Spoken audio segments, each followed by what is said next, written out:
السلام عليكم، وتكملة للفيديو بتاع العزومة. هنعمل بقى النهاردة فيديو السلطات لوحدها.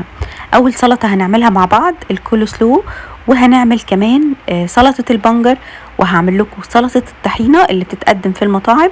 كمان هنعمل السلطة الخضراء بس بالطريقة بتاعة الحاتي بالظبط، وهقول لكم كل الاسرار بتاعتها. هنعمل سلطة البطاطس الروسية والبابا غنوج، وكمان هنعمل البطاطس المخللة. اول حاجه هنبدا بيها البطاطس المخلله، بس قبل ما ابدا الفيديو ما تنسوش لايك وشير وسبسكرايب للقناه. اول حاجه بقطع البطاطس مكعبات، احاول اخليها كلها تبقى مكعبات متساويه طبعا بعد تقشير البطاطس.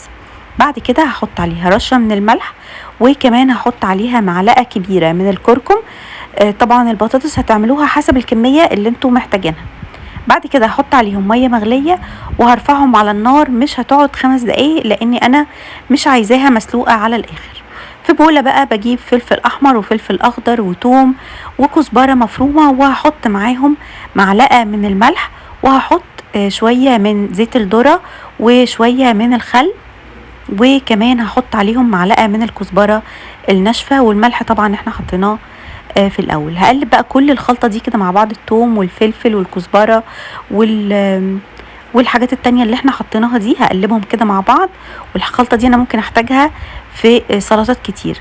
ده كده شكل البطاطس بعد ما اتسلقت، شايفينها جامده، هي مش مسلوقه السلق اللي هو على الاخر. بصفيها من الميه وببدا احط عليها الخلطه بتاعه الثوم دي، واقلب فيها كده لحد لما تتغلف البطاطس كلها بالخلطه دي. عايزه اقول لكم مجرد ما بتحطوها الريحه بتطلع بجد رهيبه. يعني انا اول ما بعملها بفضل اكل منها كده من غير اي حاجه ولا من غير اي اكل، هي ممكن تبقى وجبه لوحدها. بعد كده حطيت عليها شويه زيت كده عشان تخليها بتلمع وتبقى مفلفله في بعضها، وده كده بيكون شكلها بعد لما خلصت. بعد كده هنعمل بقى سلطه بابا غنوج. هبدا اخرم كده البتنجان بتاعي، واجيب طاسه اكون مسخناها كويس على النار، واحطهم فيها يتشووا. وبعد الشوي بحطهم في كيس علشان وانا بقشرهم كده يتقشروا بسهوله. زي ما انتوا شايفين البخار بيطلع من السخونيه، فبيخليهم يتقشروا بسهوله. بحطهم بقى في بوله كبيره، وببدا اهرسهم كده بالشوكه او بالهراسه. وبعد كده بحط عليهم فلفل اخضر مفروم وفلفل احمر مفروم وثوم وشويه من الكزبره او البقدونس، ملح وفلفل ملح وفلفل وكزبره، وشويه كده من الطحينه وزيت. وطبعا بحط عليهم عصير ليمون كتير. هنا انا حسيت ان الطحينه قليله شويه فزودتها تاني لحد لما ظبطت معايا كده. وطبعا حطيت ليمون ومعلقه كده من الخل. بعد كده نبدأ في سلطة البطاطس الروسية. معايا بسلة فروزن، ممكن تبقى فريش، وجزر وبطاطس هقطعهم مكعبات، بس هتبقى مكعبات صغيرة شوية، وهحطهم برضو يتسلقوا، بس مش سلق كتير، ده هي يعني يدوب كده، يعني يتسلقوا حاجة بسيطة 5 دقايق. في بولة بقى هحط مايونيز وزبادي، وهحط كمان ملح وفلفل ومعلقة من المستردة، وهقلب كده كل الخلطة دي كده مع بعضها لحد لما يبقى ده شكلها.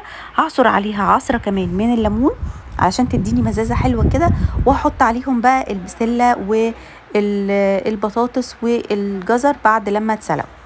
وكده ده تاني نوع سلطة معانا خلص. طبعا السلطة الخضراء معروفة بتبقى خيار، فلفل، طماطم، جزر.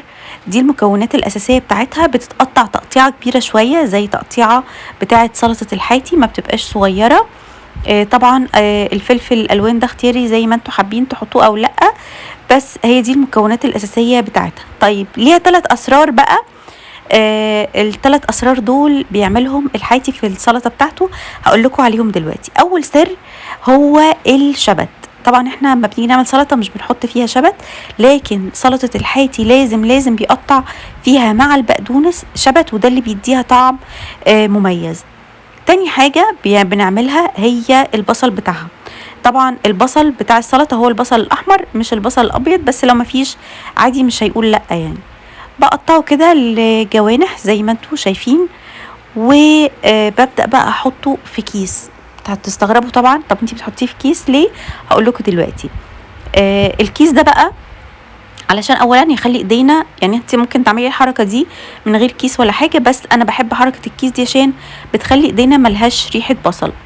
بحط عليه ملح وفلفل وكمون وكزبره، وببدا افرك بقى البصل ده بايديا خالص كده لحد لما تلاقوا البصل بقى طري خالص معاكم، مش ناشف ولا ماسك نفسه كده بنفس التقطيعه اللي احنا كنا مقطعينه بيها، لا بتلاقوه طري خالص. ونزل الميه بتاعته او العصاره بتاعته مع الخلطه بتاعه البهارات دي، بيدي ريحه رهيبه يا جماعه للسلطه.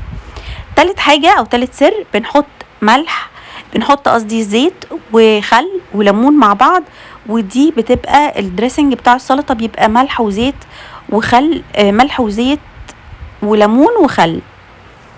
طبعا انا علشان ما كنتش بحط السلطه دي او بحضرها للبيت، فكان جوزي واخدها في العزومه بره، فحطيتها له في علبه كده وحطيت له كل حاجه مع بعضها. لما بتتقلب مع بعض بجد بتطلع ريحه رهيبه، وهي دي الميه دي هي دي اللي بتبقى الويسكي اللي بيقولوا عليها عند الحيتي. بعد كده سلطه الطحينه، اجيب ميه مغليه واحط فيها كمون وملح، واحط فيها شطه، وهبدا اقلب كل الميه بالتوابل. وبعد كده هبدا بقى ازود الطحينه وهقلب. اول طبعا الميه دي طبعا بتبقى سخنه، اول ما بنقلبها كده الطحينه مع الميه السخنه بنلاحظ ان هي بصوا تقلت ازاي، شايفين تقلت وبقت ماسكه نفسها جدا. هبدا بقى بعد كده ازود ميه تاني، ممكن تزودوا ميه ساقعه وممكن تزودوا ميه سخنه زي ما انتوا حابين. لو هتاكلوها في نفس الوقت حبه الميه اللي هتزودوهم بعد كده تبقى ميه ساقعه علشان ما تبقاش سخنه وقت ما بناكلها. وبعد كده هزود عليها معلقه من الخل وعصير ليمونتين ونقطه كده صغيره او يعني طرف المعلقه ربع معلقه من الثوم، والملح طبعا تظبطوه حسب الرغبه بتاعتكم. ونبدا نقلب تاني مع بعض. كل ما هتلاقوها تقيله، لان احنا بنحط الليمون والخل فبتتقل اكتر، فكل ما تلاقوها تقيله وحابين تخففوها بقى هنزود شويه ميه بشويه ميه كده لحد لما نوصل للقوام المظبوط اللي احنا حابين ان هي توصل عليه. طبعا المطاعم مش بيعملوها بالطريقه دي، الطريقه دي احنا بنعملها عشان هناكلها في البيت، فهي حاجه بيتي. هنا انا زودت شويه زيت وهقلبهم بقى معاها تاني. لكن في المطاعم بيزودوا بقى عليها حاجات تانية علشان تكترها، لان هما طبعا بعد ما الطحينه كمان خصوصا غليت كده مش بيحطوا كميه الطحينه اللي احنا بنحطها. ده كده شكلها بعد ما خلصت. بعد كده سلطه البنجر، بجيب البنجر بسلقه سليم زي ما هو، وبعد كده مجرد ما بدوس على القشره بتاعته بتطلع على طول، وبعدين بقطعه بقى بالشكل اللي انا حباه. انا بحب اقطعه شرايح طويله كده، ممكن تقطعوه مكعبات صغيره، ممكن تقطعوه ترانشات تبقى لسه كبيره زي ما هي، زي ما انتوا حابين. بعد كده بقى في بوله بحط مستردة وزيت ودبس رمان، بحط ليمون، لو في عصير برتقان هيبقى احلى، رشه من الكمون، وبحط شويه من البقدونس المفروم، وبقلب كل الخلطه دي كده مع بعضها. لو حابين تزودوا عسل ابيض ممكن تزودوا، بس هو اصلا كفايه التسكيره اللي بتبقى موجوده في البنجر. ولكن زي ما قلت لكم لو في عصير برتقان يبقى كمان حلو مع الليمون، علشان الحديد اللي في البنجر يبقى سهل الامتصاص لو زودنا له او حطينا معاه فيتامين سي. بعد كده بقى انا زودت له كده عشان ازود القيمه الغذائيه بتاعته، فزودت له كمان شويه من السمسم، وده كده بيبقى شكله وطبق بجد رهيب. انا بحب جدا السلطه دي. بفكركم ما تنسوش تعملوا لايك وشير وسبسكرايب للقناه. بعد كده هنعمل سلطه الكول سلو، معايا كرنب متقطع شرايح وبشر جزر، وكمان معايا كرنب مقطعاه في الكبه ناعم قوي عشان هناكلها في نفس اليوم، مايونيز وزبادي وسكر، وممكن نستبدل السكر بالعسل، ولبن ممكن نحتاجه وممكن ما نحتاجوش حسب الكثافه بتاعه الصوص وهنشوفها دلوقتي. اول حاجه بحط كده في بوله، بحط حوالي 3 معالق او 4 معالق من المايونيز، وعليهم كوبايتين من الزبادي، معلقه كبيره من السكر، وهقلب كل الخليط ده مع بعض. قوامه تقيل شويه فانا هزود له هنا حوالي ربع معلقه كده او ربع كوبايه من اللبن، وهقلب علشان القوام بتاعه يبقى اخف شويه، علشان وانا بقلبه مع الكرنب والجزر يبقى لطيف. طبعا في ناس بتحط في السلطه دي بصل، وفي ناس بتحط فيها فلفل اسود، الكلام ده كله مش بيتحط يا جماعه. السلطه الكول سلو بتاعه المطاعم زي كنتاكي والحاجات دي ما بتتعملش بالكلام ده، هو زي ما بقول لكم كده بس. واللي هيجربها بالطريقه دي هيعرف فعلا وهيحس بالفرق. كده الفيديو بتاعنا خلص. اتمنى الفيديو النهارده يكون عجبكم، واتمنى تكونوا استفدتوا منه. ما تبخلوش عليا بكومنت ولايك وشير للفيديو، ونقول سلام.